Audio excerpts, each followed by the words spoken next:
ఈరోజు మన కిచెన్లో అందరికీ ఎంతో ఇష్టమైన రుచిగా ఉండే కోడిగుడ్డు పులుసు ఎలా చేయాలో చూసేద్దాం. అయినా వంట రాని వాళ్ళైనా తక్కువ టైంలో ఎఫెక్ట్గా ఎగ్ పులుసుని అయితే చేసుకోవచ్చు.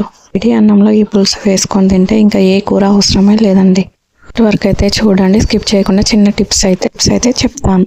స్టవ్ అయితే ఆన్ చేసుకొని 1 స్పూన్ ఆయిల్ వేసి అందులో పచ్చిమిర్చి ఆనియన్స్ వేసి మంచిగా ఫ్రై అయితే చేసుకోవాలి. ఫ్రై అయ్యాక ఇందులోనే టమాటాలను అయితే వేసుకొని పచ్చివాసన పోయేందుకు ఫ్రై చేసుకోవాలి. అయితే ఉడికించేటప్పుడు కొంచెం సాల్ట్ వేయండి, పెంకు సులభంగా వస్తుంది. ఇది ఒక చిన్న టిప్ ఫాలో అని.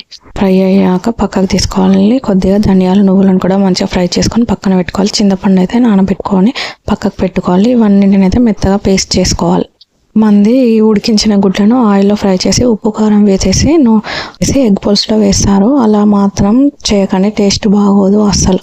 చిన్న గుడ్లకి ఘాట్లు పెట్టి పులుసులో వేస్తే పులుసు అనేది ఎగ్గులోకి ఇంకి టేస్ట్ చాలా బాగుంటుంది. ఒకసారి అయితే ట్రై చేయండి.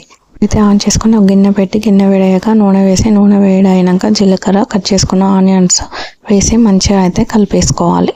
ఆనియన్స్ని ఫ్రై చేసి పేస్ట్ చేసుకోవడం వల్ల గ్రేవీ చిక్కగా వస్తుంది, టేస్ట్ కూడా చాలా బాగుంటుంది. ఇట్లా అయితే ఫ్రెష్గా నూరుకున్న అల్లం వెల్లుల్లి పేస్ట్ అయితే వేసుకొని అయితే ఫ్రై చేసుకోవాలి పచ్చివాసన పోయేంత వరకు.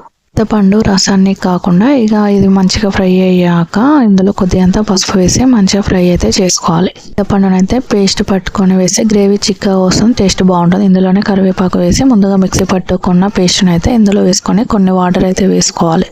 సో మరిగేటప్పుడు అయితే భలే వాసన అద్భుతంగా ఉంటుంది. 1 గ్లాస్ అన్ని వాటర్ వేసుకొని మంచిగా అటు ఇటు అయితే కలిపేసుకోవాలి మొత్తం. ఇప్పుడైతే ఇందులోనే కొద్దిగంత ఉప్పు కారం అయితే వేసుకొని మంచిగా కలుపుకోవాలి. పులుసులో చింతపండు వాడతాం కాబట్టి చిన్న పులుపును బ్యాలెన్స్ చేయడానికి 1 బెల్లం ముక్క అయితే వేసుకోండి. కారం వేసి అయితే మంచిగా అయితే కలిపేసుకోవాలి. చూసారు కదా, లో ఫ్లేమ్లో ఒక 10 మినిట్స్ కుక్ చేసుకోవాలి. ఇందులో కొబ్బరి పొడి వేసి అయితే మంచిగా కలిపేసుకున్నాక పులుసులో అయితే మెంతి పొడి వేస్తే టేస్ట్ చాలా బాగుంటుంది. ఇక ధనియాల పొడి కూడా వేసుకొని ఇలా మంచిగా మరిగించుకోవాలి 10 నిమిషాలు అయితే. 10 నిమిషాలు మంచిగా మరిగాక ముందుగా ఘాట్లు పెట్టుకున్న ఎగ్స్ అయితే ఇందులో వేసేసుకోవాలి. ఇక జస్ట్ 5 మినిట్స్ అయితే లో ఫ్లేమ్లో అయితే కుక్ చేసుకోవాలి. పులుసు ఎగ్లోకి పోయి మంచిగా ఉంటుంది టేస్ట్. తర్వాత కొత్తిమీర వేసుకొని స్టవ్ ఆఫ్ చేసుకోవడమే. రెసిపీ చేసేటప్పుడు అయితే ఈ టిప్స్ ఫాలో అవ్వండి, టేస్ట్ చాలా బాగుంటుంది. ఇంకో రెసిపీతో మేము ముందు కమెంట్ అయితే చేసేయండి.